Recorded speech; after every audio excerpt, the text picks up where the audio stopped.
乌军放大招，俄万吨弹药升天。俄安全局长在莫斯科市中心身亡。土耳其趁虚偷家，高加索反俄联盟诞生。乌军行动开挂，24小时4杀俄高官。特朗普背刺乌克兰，却被普京啪啪打脸。3.1万乌军在红军村硬扛11.1万俄军昼夜不停的进攻。欧洲觉醒，英德带头造反北约。精彩资讯马上开始。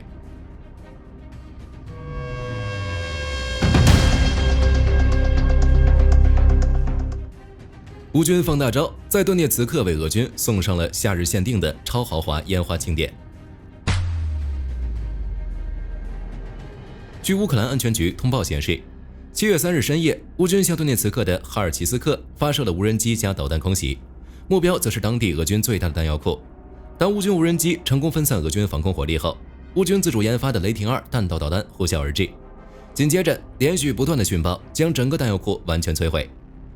流出的视频清晰捕捉到了这一瞬间，画面中弹药库周围响起了剧烈的爆炸声，持续了半个多小时，随后升起巨大的蘑菇云。当地人表示，前后共听到数十起巨响，而这应该是乌军近几个月来打掉的最大的一个弹药库，很可能也是顿涅茨克地区最大的俄军军火库。目前俄方尚未就袭击事件发表回应，具体战损有待确认，不过从爆炸的程度看，损失应该相当大。熟悉火力军频道的朋友或许会想起，类似的画面曾在去年夏天发生过，当时乌军可是连续击毁了前线俄军和俄边境地区数个万吨级的弹药库。这一次的哈尔奇斯克弹药库，其存量应该也在万吨以上，势必会影响前线俄军的战斗。接下来乌军估计还会在顿涅茨克附近发起新的打击。至于对俄境内的空袭，自然也没有停止。在同一天，乌军就向西南部的利佩茨克发射了无人机群，1小时后击中了叶列茨市的工厂，同样引发了大火。该企业是整个俄罗斯军用系统中最大的电池制造商。与此同时，萨拉托夫州的卢克电油厂也遭到打击，且飘起了浓浓的黑烟。该厂一直为俄军提供战略能源，而前几天遭遇空袭的伊热夫斯克军事工厂被曝已经停止运营，至少4个车间被完全摧毁。该厂主要为俄军生产道尔 TOR 防空系统，是俄方关键的一个国防工业。此外，即便是俄罗斯偏远地区的雅库特萨哈一带也没能逃过打击。一支亲乌游击武装袭击了当地一座变电站，导致其周围数百公里的区域被迫停电。显而易见，从6月底开始，乌军就加大了空袭规模，且开始对准俄罗斯遥远的后方腹地。之后乌军是否还会发起针对性的行动，让我们拭目以待。除弹药库、能源设施外，乌军这几天还连续清除了数名俄高级将领，其中最值得关注的无疑是在莫斯科中心身亡的科姆科夫局长。据莫什媒体报道，莫斯科在3天不到的时间里连续发生了2起大的爆炸，而最近这次爆炸直接导致俄罗斯安全局第5局局长阿列克谢·科姆科夫身亡。从现场流出的视频看，莫斯科市中心发生了炸弹袭击，至少有2辆汽车起火，其中1辆被完全摧毁，很明显是一场针对性的清除行动。有意思的是，科姆科夫局长是俄罗斯负责反间谍活动的负责人，但谁能想到他却被特工干掉了。截止目前，俄方尚未做出回应，具体的消息还有待证实。不过现场传出的照片却越来越多，画面中莫斯科警方已经将这一片封锁。另外，耐人寻味的是，科姆科夫所在的第5局还负责整个独联体国家的反特工活动，这就更有意思了。外界纷纷猜测，此次行动可能是阿塞拜疆所为。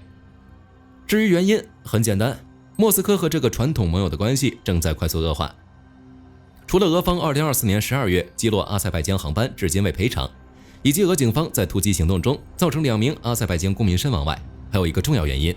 那就是俄方对乌克兰奥德萨港的导弹袭击，重创了阿方在奥德萨投资的500万吨级炼油厂。阿塞拜疆占比该炼油厂51%的股份，俄导弹袭击相当于重创了阿塞拜疆经济。于是前2天，阿塞拜疆警方突袭了俄罗斯卫星通讯社驻巴库分社，并逮捕了多名俄罗斯人，指控他们为间谍。之后，阿方又公开指责俄罗斯故意击落其客机。而最新的消息显示，就在不久前，阿塞拜疆计划在未来3年内逐步关闭所有俄语学校，并且将俄语完全从课程中移除。这一幕何其相似！俄罗斯不正在乌克兰占领区实施类似的政策吗？不让当地居民讲乌克兰语。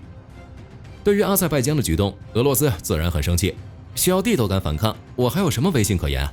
于是其采取了更为激进的方式。除了发出威胁，保护在阿塞拜疆境内俄罗斯人的利益外，俄官方喉舌索洛维约夫在国家电视节目中公然表示，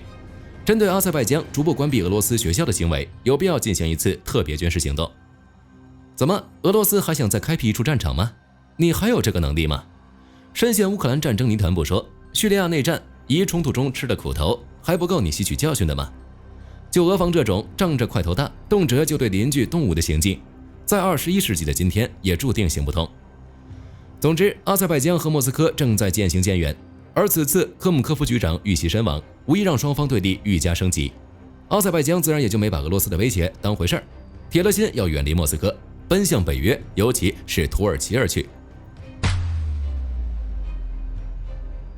据悉，阿塞拜疆在土方的斡旋下，和世仇亚美尼亚签署了一项赞格佐尔走廊协议。外界分析认为，该协议旨在完全排除俄罗斯对该走廊的影响力。可以说，土亚阿三方结成了事实上的军事联盟。值得注意的是，土亚阿三方结成联盟离不开愚蠢的俄罗斯。俄罗斯在2020年纳卡战争中没有向亚美尼亚提供任何支持，甚至还进行了劝和促谈，坐视亚美尼亚被土耳其支持的阿塞拜疆击败。此事后，亚美尼亚和俄罗斯的争端便公开化。土耳其正是抓住了此次机会，在其总统埃尔多安的斡旋下，直接在外高加索地区组建了一个反俄联盟，并成功将跟土耳其和阿塞拜疆有世仇的亚美尼亚拉了进来。下一步，埃尔多安的目标极有可能是中亚。如今的土耳其在埃尔多安的领导下，正高举大旗，持续侵吞俄罗斯传统势力范围。克里姆林宫则不断退让，甚至被迫对土耳其进行利益输送。原因无他，土耳其虽与俄罗斯之间也有世仇，但却是货真价实的北约国家。土方的综合军事排名世界第9位，目前拥有超过35万的现役兵力，外加近40万的预备役，还有2200多辆坦克和150艘舰艇，空中更是拥有200多架 F-16。深陷乌俄战争的俄军显然很难再与土耳其发生大规模的冲突。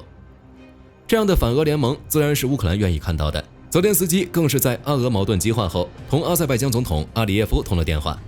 表示坚决支持阿塞拜疆抗击俄罗斯欺凌。根据乌总统办公室披露的细节显示，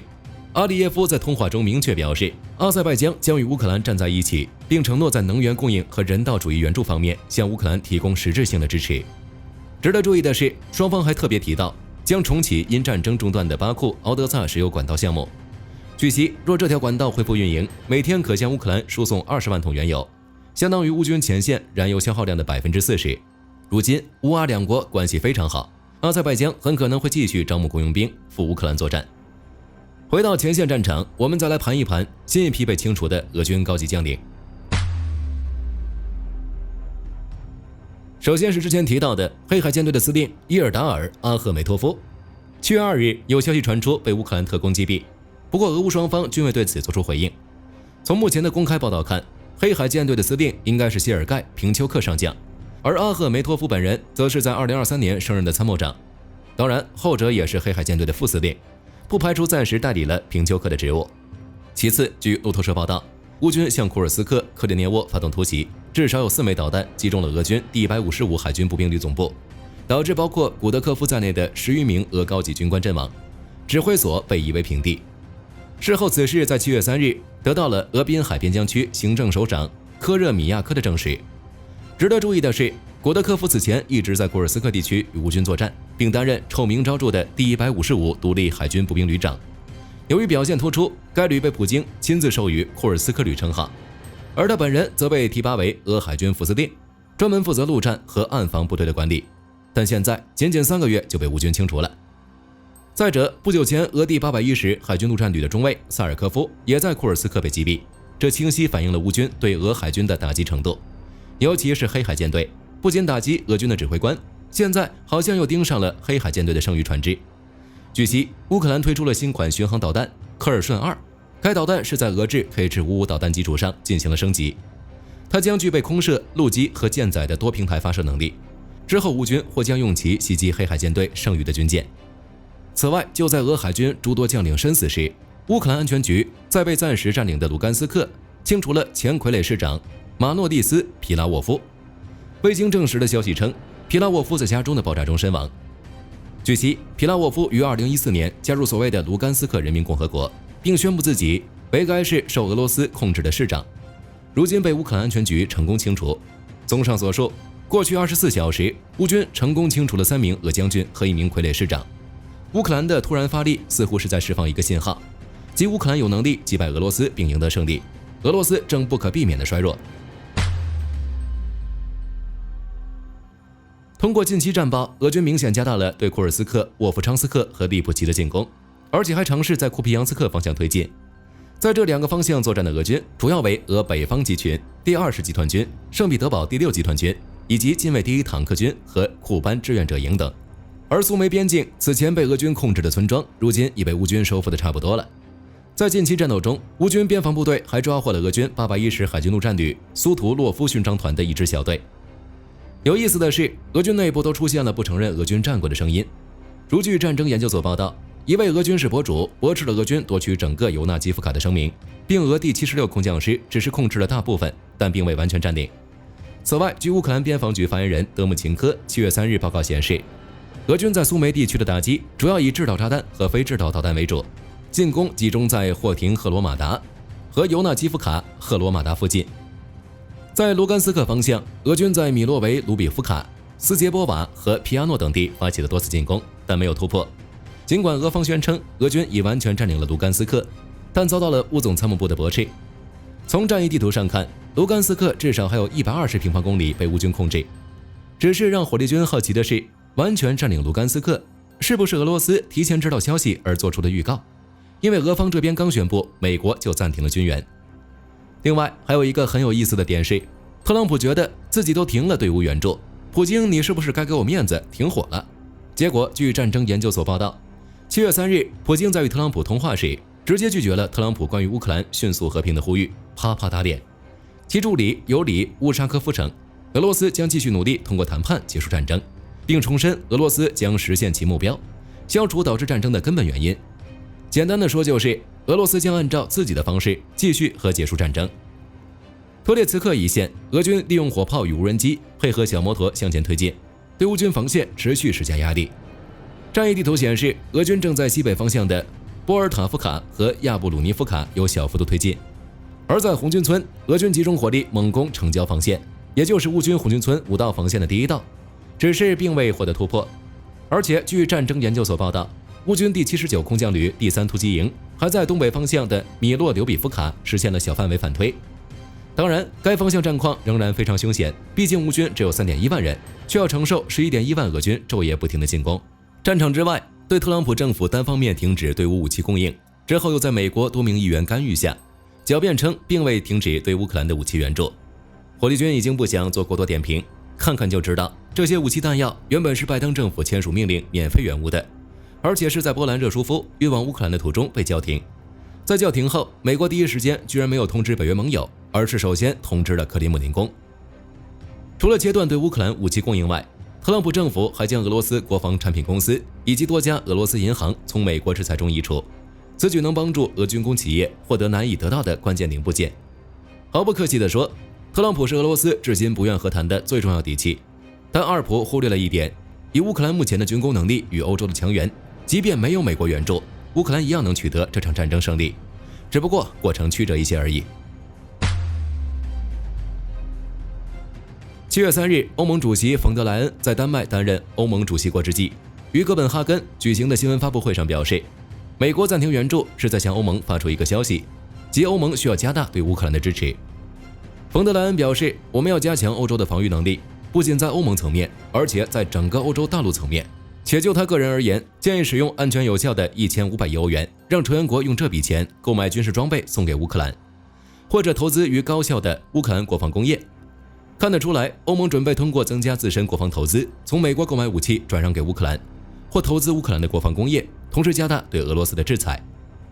与此同时，法新社报道称，德国国防部长鲍里斯·皮斯托留斯在丹麦举行的新闻发布会上宣布，由于俄罗斯在该地区军事集结的威胁，德国将派遣海军舰艇巡逻北极海域。此举除了防范俄罗斯之外，也在提防美国吞并格陵兰岛。要知道，此前特朗普声称出于安全原因要吞并丹麦自治的格陵兰岛，同时指责丹麦在安全方面投入不足。除此之外，据政客透露，德国还将与英国于7月17日签署一项重要的防御条约，协议规定，任何对一方的战略威胁都将被视为对双方的威胁。这标志着欧洲正在构建新的防御体系，因为英德本就是北约成员，按理说双方本就有共同防务的义务，现在两国却单独签署条约，即反映了他们对美国领导的北约的不放心。美国暂停军援更是加重了欧洲方面的担忧，所以一个团结的欧洲就显得尤其关键。而英德的联合则很大程度上左右了这一切，其标志着跨大西洋防务重组迈出了重要一步。乌克兰的反间谍行动又取得了新的战果。根据乌克兰真理报今日的报道，乌克兰安全局在关键港口城市敖德萨成功挫败了一起重大的间谍活动。2名效命于俄罗斯联邦安全局的特工在当地时间6月30日被当场逮捕。值得注意的是，这2人被捕时正通过加密通讯实施指挥俄军无人机和导弹对乌克兰南部的国防军阵地发动空袭。根据乌克兰安全局发布的消息，其中1名特工是1名61岁的女性，她利用自己康复医生的身份作为掩护，在与作为患者的乌军士兵及其家属接触时刺探和收集敏感情报。而另1名36岁的男性同伙，其身份更为关键，他是乌克兰国家铁路局的1名职工，负责将收集到的情报通过秘密渠道传递给俄方。这次行动的收获可以说是触目惊心。乌克兰安全局在搜查中发现了一个硬盘，其中存储的情报价值极高。硬盘里不仅包含了乌军在敖德萨地区的防空阵地和指挥所的精确坐标，甚至还有多个旅级战斗群的详细部署位置。分析人士认为，这次成功的反间谍行动对乌克兰南部战线的稳定至关重要。如果这些情报被俄军成功利用，敖德萨的防空系统和指挥中枢可能面临毁灭性打击。这也再次揭示了在后方的隐秘战线上，俄乌双方同样在进行着生死搏斗。近日，美国对叙利亚的政策似乎迎来了一个历史性的转折点。当地时间6月30日，白宫发布声明称，总统特朗普正式签署了一项行政命令，终止了对叙利亚长达数十年的制裁。这项命令影响深远，它不仅放宽了对特定商品的出口管制，还取消了对外国向叙利亚提供援助的诸多限制。一位美国财政部的高级官员表示，此举将正式结束叙利亚被孤立于国际金融体系之外的局面。自1979年起，美国就将叙利亚列为支持恐怖主义的国家，并对其施加了包括武器禁运在内的一系列制裁。2011年叙利亚危机爆发后，制裁更是层层加码。最具戏剧性的是，执行这次政策大转弯的正是曾经对叙利亚施加最严厉制裁的特朗普本人。就在2019年，特朗普在其首个任期内签署了著名的凯撒法案，对叙利亚政府及相关实体施加了毁灭性的金融打击。而这一转变的信号其实早有预兆。今年5月13日，特朗普就在沙特首都利雅得公开表示，他将下令解除对叙利亚的制裁。此举被广泛认为是美国为适应中东地区核解潮而做出的重大战略调整。美国总统特朗普的商业版图又扩张到了一个新的领域，那就是香水。当地时间周一晚间，特朗普在他的社交媒体 Truth Social 上高调宣布推出全新的个人香水系列，名为胜利4547。4547大家都很熟悉了，特朗普是美国第45和第47任总统。这款香水主打胜利、力量与成功，标榜男女皆可使用，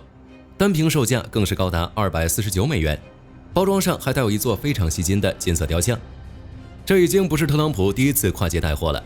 在此之前，他已经卖过球鞋、圣经、吉他，甚至发行过自己的加密货币。不过，事情并不像表面看起来那么简单。尽管特朗普本人亲自下场推销，但购买页面的免责声明却明确指出，这其实是一种品牌授权模式。香水并非由特朗普本人设计、制造或销售，供应商甚至特别强调，这款商品与任何政治活动都毫无关系。这一番操作立即引发了巨大的争议。反特朗普组织共和党人反对特朗普就猛烈批评，称他从未停止利用总统职位为自己和家人谋取私利，这是一种明目张胆的腐败。事实上，与多数现代总统不同，特朗普在任期间从未签署过道德承诺，也没有依惯例将自己的资产清算剥离，交付给一家盲目信托。目前来看，特朗普将总统光环与个人品牌捆绑进行商业宣传，已经成了他的常规操作。好了，本期节目到这里就结束了。英德已经开始行动，暂停军援这事后续会如何发展？欢迎在评论区留言讨论。我是火力军，下期再见。